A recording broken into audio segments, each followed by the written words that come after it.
الله روح البقاء بسم الله شیر اللقاء بسم الله شمس الضحى.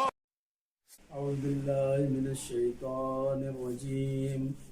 بسم الله الرحمن الرحيم. الحمد لله رب العالمين. الصلاة والسلام على أشرف الأنبياء والمرسلين سيدنا ونبينا وشفيع ذنوبنا ومولانا ومولى الثقلين جد الحسن والحسين أبي القاسم مصطفى محمد.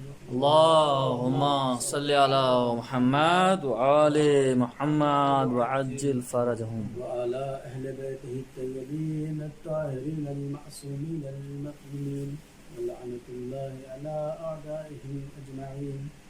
أما بعد فقد قال الله تبارك وتعالى في كتابه المبين وقوله الحق. بسم الله الرحمن الرحيم. إنما وليكم الله ورسوله والذين آمنوا الذين يقيمون الصلاة ويؤتون الزكاة وهم راكعون. صلوات اللهم صل على محمد وآل محمد وعجل فرجهم. بزرگان مذہب و ملت، برادران ایمانی، میں نے جس آیت کریمہ کو آپ حضرات کی خدمت میں پڑھنے کا اور آپ حضرات میں سننے کا شرف حاصل کیا ہے، جس میں خداوند متعال ارشاد فرماتا ہے انما ولیکم اللہ ورسولہ، کہ صرف تمہارا ولی اللہ ہے اور اس کا رسول ہے. والذین آمنوا، اور وہ لوگ جو ایمان لائے، الذین یقیمون الصلاۃ ویؤتون الزکاۃ وہم راکعون، اور وہ لوگ نماز کو قائم کرتے ہیں اور حالت رکوع میں زکوٰۃ دیتے ہیں. تو مفسرین شیعہ اس بات پر اتفاق رکھتے ہیں، اجماع ہے کہ یہ آیت امیر المومنین علی بن ابی طالب علیہ السلام کی شان میں نازل ہوئی ہے. اس میں کوئی اختلاف نہیں ہے.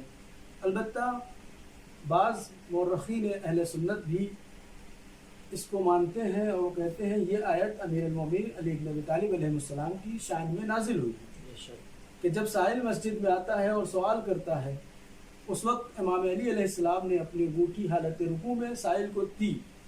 رسول خدا آتے ہیں اور آنے کے بعد کہتے ہیں یا علی، آج آپ نے کون سا کارنامہ انجام دیا ہے کہ آیت ولایت نازل ہو گئی ہے. تو یہ شان نزول میں اس روایت کو بیان کرتے ہیں، اہل سنت بھی اس روایت کو بیان کرتے ہیں اور اس پر اجماع ہے. تو عزیزان محترم، سلسلہ گفتگو کو آگے بڑھاتا ہوں. خداوند عالم ارشاد فرماتا ہے کہ میں تمہارا ولی ہوں اور ہمارا رسول تمہارا ولی ہے. تیسرے وہ جو حالت رکوع میں زکوٰۃ دیتے ہیں، یعنی علی ابن ابی طالب علیہ السلام. اب اللہ ولی ہے، اس کا رسول ولی ہے اور علی ولی ہے. تو عزیزان محترم، کون رسول ورسولہ، کون رسول کہ جسے خداوند عالم نے رحمت للعالمین بنا کے بھیجا.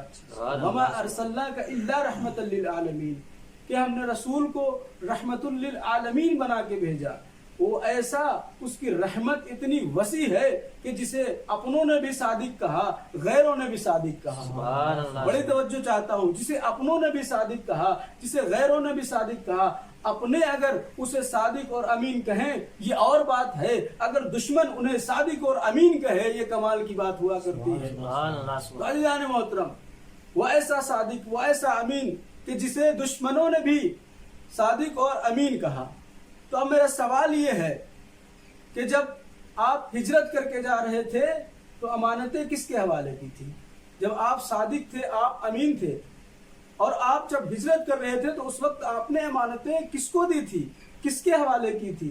بھائی امانتیں اسے دی جاتی ہیں جس پر اعتماد کیا جا سکے، جس کے بارے میں یہ یقین ہو کہ یہ میرے بعد امانتیں دے گا، اسے امانتیں، اس کے حوالے امانتیں حوالے کی جاتی ہیں. تو اب رسول نے امانتیں کس کے حوالے کی؟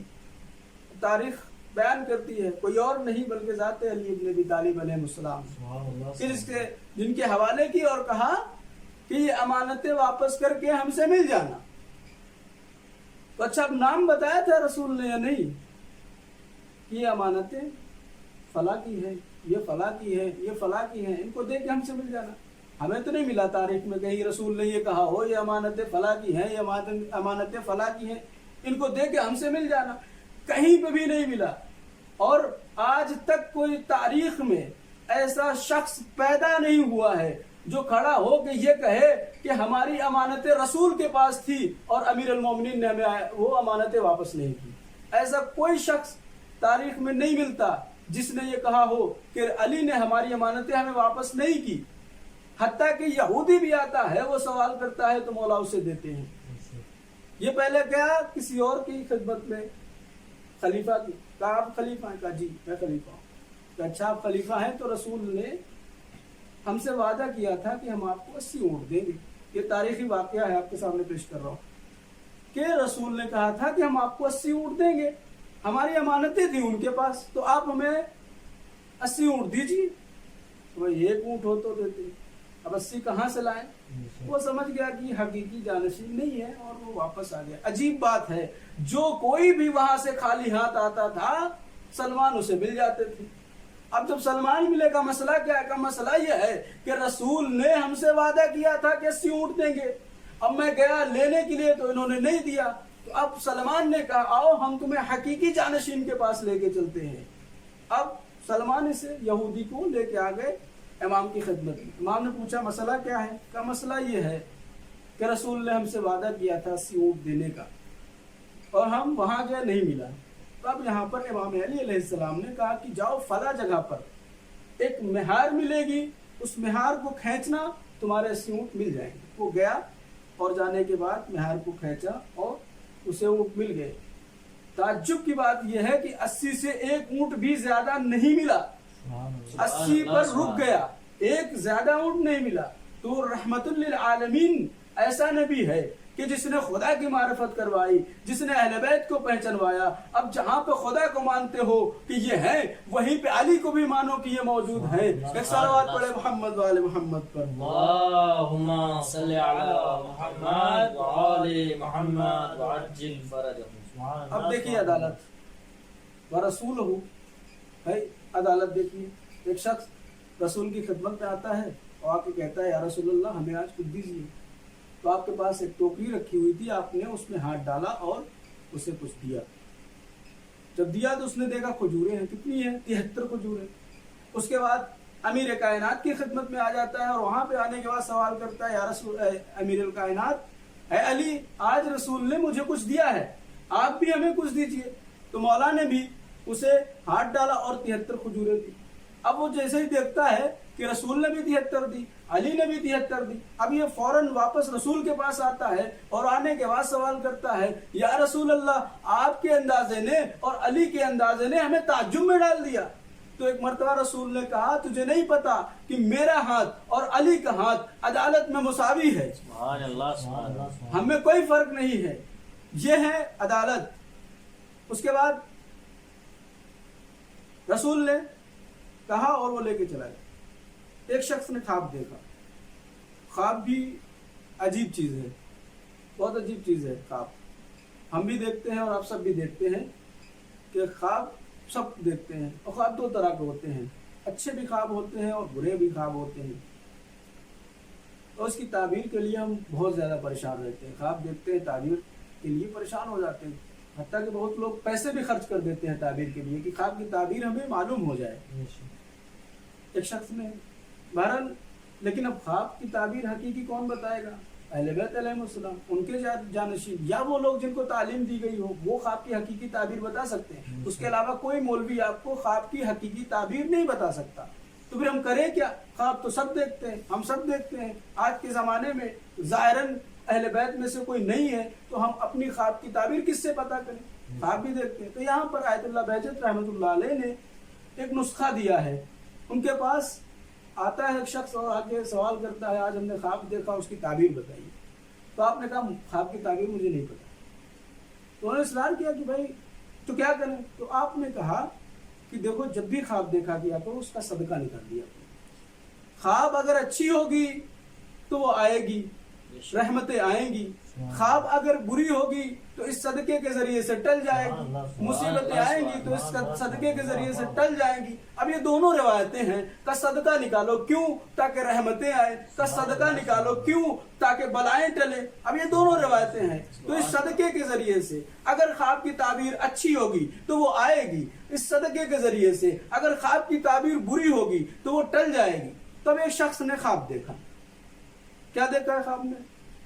وہ بیان کرتا ہے کہ میرے محلے کی مسجد میں رسول آئے ہوئے ہیں، محراب میں بیٹھے ہوئے ہیں۔ وہ کہتا ہے میں خواب میں دیکھ رہا ہوں محراب میں بیٹھے ہوئے ہیں، لوگ چوک در چوک آ رہے ہیں اور رسول انہیں کچھ نہ کچھ دے رہے ہیں۔ وہ کہتا ہے کہ میں بھی رسول کی خدمت گیا اور رسول نے ہمیں بھی کچھ دیا، اور جیسے مجھے دیا تو میں نے انہیں گنا تو کھجوریں تھی، وہ کتنی تھی؟ 18 کھجوریں تھی۔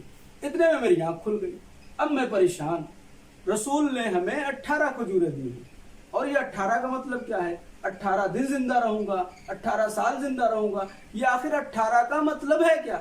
اب یہ خواب کی تعبیر کے پیچھے پریشان، وقت گزرتا جا رہا تھا۔ ایک عرصے کے بعد اسی مسجد میں، اسی محراب میں، وہیں پر ہمارے اور آپ کے 8ویں امام علی رضا علیہ السلام آتے ہیں، اور آنے کے بعد وہ بیان کرتا ہے اسی طریقے سے جس طریقے سے ہم نے خواب میں دیکھا تھا کہ رسول آ رہے ہیں، رسول کے پاس لوگ آ رہے ہیں، جوک در جوک آ رہے ہیں، اسی طریقے سے امام کے پاس بھی لوگ جوک در جوک آ رہے ہیں، امام سے مل رہے ہیں، امام انہیں کچھ نہ کچھ دے رہے ہیں۔ امام کہتا ہے کہ میں بھی گیا، وہ کہتا ہے کہ میں بھی گیا اور امام نے ہمیں بھی کچھ دیا۔ وہ کہتا ہے کہ میں ابھی مسجد کے باہر نہیں گیا، وہیں پہ کھڑا ہو کے میں نے ان کو گننا شروع کیا تو کھجوریں کتنے تھی؟ 18۔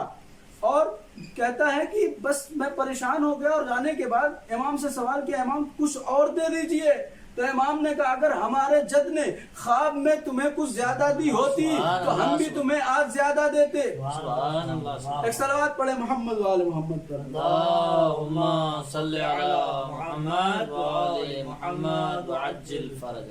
تو یہ رسول کے سچے جانشین ہیں کہ ان کے یہاں بیداری اور خواب میں فرق نہیں کرتا ہے۔ تو ایسی ولایت ہمیں کہاں ملے گی؟ ایسے سچے جانشین ہمیں کہاں ملیں گے کہ جن کے یہاں فرق نہیں کرتا ہے؟ اگر وہ خواب میں بھی دیں تو یہ بیداری میں بھی اتنا ہی دیتے ہیں۔ یہ عدالت ہے۔ ما آتاکم الرسول فخذوہ، جو رسول تمہیں دے وہ لے لو، اور جس چیز سے رسول روکے اسے رک جاؤ۔ اب رسول نے کیا دیا بھائی؟ رسول نے کیا دیا؟ قرآن کی آیت کہہ رہی ہے نا ما آتاکم الرسول فخذوہ، کہ جو رسول تمہیں دے وہ لے لو، اور جس چیز سے رسول روکے رک جاؤ۔ تو رسول نے دیا کیا؟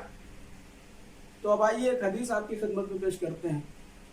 یہ حدیث اہل سنت اور اہل تشیع دونوں کے درمیان متواتر ہے، اور دونوں نے اسے نقل کیا ہے کہ رسول صلی اللہ علیہ وآلہ وسلم نے ارشاد فرمایا، اللہم صلی علی محمد وآل محمد، کہ ارشاد فرمایا انی تارکم فیکم الثقلین کتاب اللہ و عطرتی اہل بیت، کہ دیکھو میں تمہارے درمیان 2 گراہ قدر چیزیں چھوڑے جا رہا ہوں، ایک ہماری ایک کتاب خدا، دوسرے ہمارے عطرت اور اہل بیت، اور ان سے جڑے رہنا، متمسک رہنا، تو ہرگز گمراہ نہیں ہوگے، اور یہ ایک دوسرے سے کبھی بھی جدا نہیں ہوگی یہاں تک کہ حوض کوثر پہ پہنچ جائیں۔ لن یفترقا حتی یرد علی الحوض، کہ یہ دونوں آپس میں کبھی جدا نہیں ہوں گی یہاں تک کہ حوض کوثر پہ پہنچ جائیں۔ اب ایک فقرہ جو ہے ہمارے یہاں مشہور ہے غلط، وہ فقرہ کیا ہے کہ بھائی کہتے ہیں کہ انہوں نے کتاب لے لی، قرآن لے لیا، اور ہم نے اہل بیت لے لیے۔ یہ فقرہ غلط ہے بھائی۔ کیوں غلط ہے؟ اس لیے رسول نے کہا ان کے درمیان جدائی ممکن نہیں ہے، لن یفترقا، ہرگز کبھی بھی ان کے اندر جدائی ممکن نہیں ہے۔ قرآن اور اہل بیت کے درمیان کبھی جدائی، اب کوئی اگر یہ کہے کہ ہم نے اہل بیت لے لیا انہوں نے قرآن لے لیا، تو یہ جملہ غلط ہے۔ اور اس بات کو امام حسین علیہ السلام نے تلاوت کر کے نوکے نیزہ پہ بتا دیا کہ ہم میں اور قرآن میں جدائی ممکن نہیں ہے، کہ ہم میں اور قرآن میں کبھی جدائی ممکن نہیں۔ اگر ہم کون ہوتے ہیں اس بات کو کہنے والے کہ انہوں نے قرآن لے لیا اور ہم نے اہل بیت لے لیے؟ یہ درست نہیں ہے، یہ جملہ غلط ہے، لیکن ہے مشہور۔ البتہ یہ جملہ غلط ہے، اور ہمارے یہاں اسی وجہ سے مجلسوں میں بھی قرآن کا بھی ذکر ہوتا ہے اور اہل بیت کا بھی ذکر موجود ہے۔ یہی وجہ ہے، چونکہ ہم وہ ہیں جس کو ہم نے قرآن میں لیا ہے اور اہل بیت بھی لیے ہیں۔ ہم نے جدائی نہیں ڈالی ہے۔ تو عزیزان محترم، ما آتاکم الرسول فخذوہ، کہ جو رسول تمہیں دے وہ لے لو۔ اب رسول نے دیا کیا؟ تو توجہ کیجئے گا، انسان کی 2 تقریریں بڑی مہم ہوتی ہیں، انسان کی 2 میٹنگ بہت مہم ہوتی ہے، انسان کے 2 جلسے بڑے مہم ہوتے ہیں۔ ایک پہلا جلسہ، پہلی میٹنگ، پہلی مجلس بڑی مہم ہوتی ہے۔ کیوں؟ اس لیے کہ انسان پہلی میٹنگ میں، پہلے جلسے میں یہ بتاتا ہے کہ ہمیں کرنا کیا ہے، ہمارا ہدف کیا ہے، کیوں ہم نے اس جلسے کو رکھا ہے۔ تو یہ اس وجہ سے بھی پہلی میٹنگ بہت مہم ہوتی ہے۔ اسی طریقے سے دوسری میٹنگ، آخری میٹنگ بھی بولو، کیوں؟ کیونکہ اس میں انسان یہ بتاتا ہے کہ ہم کیا کر کے جا رہے ہیں۔ تو توجہ رکھیے گا، ما آتاکم الرسول فخذوہ کو ذہن میں رکھیے گا کہ انسان کی 2 تقریریں بڑی مہم ہوتی ہیں، پہلی اور آخری۔ تو آئیے رسول کی پہلی تقریر دیکھتے ہیں کہ رسول نے پہلی تقریر میں ہمیں کیا دیا۔ قرآن کہہ رہا ہے کہ جو رسول دے وہ لے لو، اور رسول نے ہمیں پہلی تقریر میں دیا کیا؟ اب دیکھتے ہیں دعوت ذو الشیرہ۔ اب یہاں پر لوگ بڑا شور مچاتے ہیں کہ نظام مصطفیٰ ہونا چاہیے، نظام مصطفیٰ ہونا چاہیے۔ میں کہوں گا صحیح ہے، نظام مصطفیٰ بھی ہونا چاہیے، انتظام مرتضیٰ بھی ہونا چاہیے۔ انصاف سے بتائیے کہ انتظام کیا تھا یا نہیں کیا تھا امام علی علیہ السلام نے دعوت ذو الشیرہ میں؟ جب رسول نے حکم دیا تھا کہ قرابت داروں کو بلاؤ، دعوت کا انتظام کرو، تو کس نے انتظام کیا تھا؟ امیر المومنین نے۔ تو جب یہ انتظام کیا، لوگ آئے، رسول نے بیان کرنا شروع کیا کہ کلمہ لا الہ الا اللہ کو بیان کیا، یہ بیان کیا کہ اسلام کو نافذ کروں گا، دین کو پھیلاؤں گا۔ اس کے بعد ساری تقریر کے بعد کہتے ہیں کہ جو کوئی بھی ان کاموں میں میری مدد کرے گا وہ میرا جانشین بھی ہوگا، وہ میرا وصی بھی ہوگا، وہ میرا خلیفہ بھی ہوگا۔ رسول نے 3 مرتبہ کہا، تینوں مرتبہ اگر کوئی اٹھا تو وہ ابو طالب کا لال اٹھا کہ یا رسول اللہ میں آپ کی مدد بھی کروں گا۔ تو رسول نے پہلی میٹنگ میں کیا کہا کہ جو کوئی بھی میری مدد کرے گا میں اس کو اپنا وصی بھی بناؤں گا، جانشین بھی بناؤں گا، خلیفہ بھی بناؤں گا، وہ میرے بعد خلیفہ بھی ہوگا۔ تو کون اٹھا؟ علی۔ تو یہ پہلی تقریر میں رسول نے ہمیں کیا دیا؟ علی دیے۔ اس کے بعد جب یہ تقریر ہو گئی، علی کو بتا دیا، اور اسی بات کو رسول نے جو ہے اللہ سے بھی چاہا ہے، اسی چیز کو اللہ سے بھی دعا کی، من لدن کا سلطان النصیرہ، کہ پروردگار تو ہمیں سلطان دے، تو ہمیں مددگار دے، نصیر دے۔ تو اللہ نے دیا یا نہیں دیا؟ کعبے سے امام علی علیہ السلام کو دیا یا نہیں دیا؟ سلطان بھی دیا اور نصیر بھی دیا۔ اب وہ کہتے ہیں کہ صحابہ کا ذکر نہیں کرتے، صحابہ کا ذکر آپ نہیں بیان کرتے۔ تو آئیے، صحابی رسول ابو دجانہ جنگ کر رہے ہیں، جنگ کرتے کرتے تلوار ٹوٹ جاتی ہے، تلوار ٹوٹ جاتی ہے، رسول اللہ کو پکارتے ہیں، یا رسول اللہ میرا اسلحہ ٹوٹ گیا، مجھے اسلحہ دیجیے۔ رسول نے کھجور کی لکڑی کو اٹھایا، اس کی طرف پھینک دیا، پھینکی لکڑی بن گئی تلوار۔ اب لوگ یہ بیان کرتے ہیں کہ رسول ہم جیسا ہے، رسول ہم جیسا ہے۔ میں اسے کہوں گا بھائی یہ کیسا ہم جیسا رسول ہے کہ پھینکے لکڑی بن جائے تلوار؟ اب یہاں پہ ایک بات عرض کرنا چاہتا ہوں، گلاس میں اگر میں اپنا لعاب دہن آپ کو ڈال کے دوں تو کیا پیئیں گے؟ ہرگز نہیں پیئیں گے۔ لیکن یہ رسول اگر اپنا لعاب دہن کنویں میں ڈال دے تو پانی شیرین ہو جاتا ہے۔ تو یہ کیسا ہم جیسا رسول ہے؟ اس طریقے کی بہت سی آپ کو مثالیں تاریخ میں مل جائیں گی۔ بہرحال چھوڑتا ہوں، رسول نے پھینکی لکڑی بن گئی تلوار، پھر اس کے بعد یہ جنگ کرنا شروع کر دیتے، پھر جنگ کرتے ہیں۔ اس کے بعد اسی جنگ میں امام علی علیہ السلام کی بھی تلوار ٹوٹتی ہے، امام کی تلوار ٹوٹی ہے، امام بھی رسول کو آواز دیتے یا رسول اللہ میرا اسلحہ ٹوٹ گیا، میری تلوار ٹوٹ گئی، مجھے میرا اسلحہ دیجئے۔ رسول نے نہیں جواب دیا۔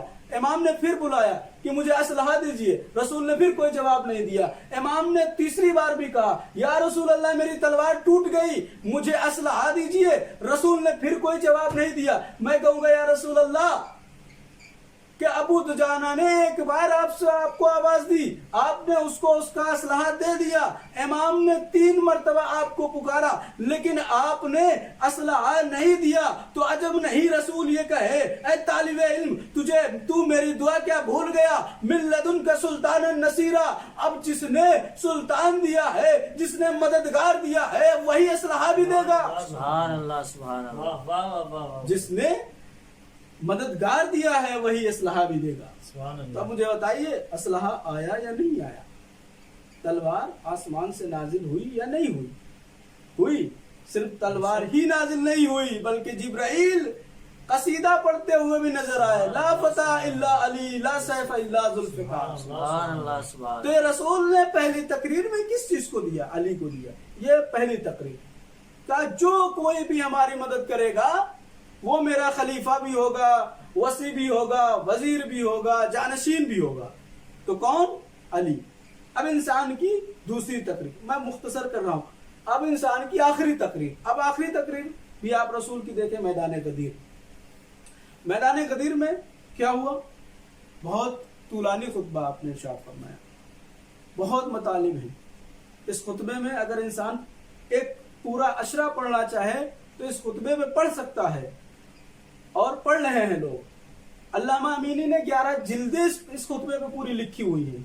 اس کا مطلب یہ ہے اس خطبے میں کچھ ہے، لیکن ہمیں نہیں معلوم۔ ہمیں تو صرف اتنا معلوم ہے کہ میدان غدیر میں یا ایھا الرسول بلغ کی آیت نازل ہوئی، رسول نے قافلے کو روکا، پھر اس کے بعد حدیث ارشاد فرمائی من کنت مولا ہو فہذا علی مولا، اس کے بعد آیت اکمال نازل ہوئی۔ مجھے تو بس اتنا معلوم ہے کہ رسول نے وہاں پہ بھی کس کو دیا؟ علی کو۔ تو انسان کی آخری تقریر میں علی، انسان کے رسول کی پہلی تقریر میں علی۔ تو اب اور یہاں تک کہ رسول نے آخری لحظات میں بھی اپنی عمر کے کہا کہ مجھے کاغذ اور قلم دو، میں کچھ لکھ دوں۔ اب وہاں پر کچھ لوگوں نے اعتراض کیا، کچھ لوگوں نے یہ کہا نعوذ باللہ، پہلے ان کا نام موجود تھا روایت میں کہ کن لوگوں نے آج قال الرجل کر دیا گیا، کہ کسی نے کہا یا رسول اللہ یہ تو نعوذ باللہ ہذیان بکرے ہیں، ان پر بخار کا اثر ہو گیا۔ میں ان سے کہوں گا وہ رسول جو رحمت للعالمین ہے، کیا وہ آخری وقت میں ایسی باتیں کرے گا؟ یہ ایک الزام لگایا۔ اس کے بعد ایک اور الزام لگاتے ہیں کہ یہ امی تھے۔ امی کا معنی یہ جو کرتے ہیں کہتے ہیں ان پڑھ، یعنی پڑھے لکھے نہیں، یعنی رسول نہ پڑھنا جانتے تھے، رسول نہ لکھنا جانتے تھے، یہ امی ہیں۔ امی کا معنی یہی کرتے ہیں۔ تو میں ان سے کہوں گا جب رسول ان پڑھ تھے، جب رسول امی تھے، تمہارے قول کے مطابق کہ رسول پڑھنا جانتے تھے، نہ رسول لکھنا جانتے تھے، تو جب کاغذ مانگا، کاغذ و قلم مانگا تھا تو دیتے کیوں نہیں؟ دے دیا ہوتا تو وہ کہیں اگر دے دیتے تو رسول لکھ دیتے۔ میں کیا لکھ دیتے وہی حدیث جو بیان کی تھی۔ میں دو چیزیں چھوڑے جا رہا ہوں، کتاب خدا اور اہل بیت۔ تو عزیزان محترم، رسول نے ہمیں دو چیزیں دی ہیں۔ اپنی گفتگو کو تمام کرتا ہوں، دو چیزیں ہمیں دی ہیں۔ ما آتاکم الرسول فخذوہ، رسول نے کیا دیا؟ دو چیزیں دی، کتاب خدا اور اہل بیت۔ اور الحمدللہ ہم اپنے آپ کو اہل بیت پر پروان چڑھانے کی کوشش آج بھی کر رہے ہیں، اور یہ کوشش کرتے آ رہے ہیں۔ عزیزان دامن وقت کی گنجائش نہیں، اور ہماری یہ کوشش رہتی ہے کہ ہم اپنے آپ کو، ہم اہل بیت کے غم میں اپنے آپ کو غمگین کرتے ہیں، ہم اہل بیت کی خوشی میں خوشی مناتے ہیں، اہل بیت کے غم میں غم مناتے ہیں، اور یہ ایام غم کے ایام چل رہے ہیں۔ پہلی محرم جیسے ہی آتی ہے ہم اپنوں کو یاد کرنا بھول جاتے ہیں، ہم اپنوں کا تذکرہ نہیں کرتے۔ کیوں؟ اس لیے کہ زہرا کے لال کے ایام آ گئے، حسین کے ایام چل رہے ہیں۔ آج 7 محرم ہو چکا ہے، آج یتیم قاسم کا ذکر ہوتا ہے، آج ہم قاسم کے مصائب پڑھتے ہیں، بر صغیر میں یہ رائج ہے۔ تو کون قاسم؟ ذرا پہلے چلتے ہیں۔ 28 صفر کو جب امام حسن مجتبیٰ علیہ السلام کے جگر کے ٹکڑے تشت میں گر رہے تھے، ایک طرف زینب تھی، ایک طرف امام حسین کھڑے ہوئے تھے، بازو پکڑے ہوئے تھے، سامنے ام فروہ تھی، گود میں حسن تھے۔ امام نے اس وقت بھی نہیں بھولے اور ام فروہ کو قریب بلایا، اور بلانے کے بعد ایک تعویذ دیا اور کہا اے ام فروہ میرے قاسم کا بھی خیال رکھنا اور اس تعویذ کا بھی خیال رکھنا۔ دیکھو اس تعویذ کو کھول کے نہ دیکھنا اس وقت تک جب تک کہ قاسم پر کوئی بڑی مصیبت نہ آ جائے، اس تعویذ کی حفاظت کرنا۔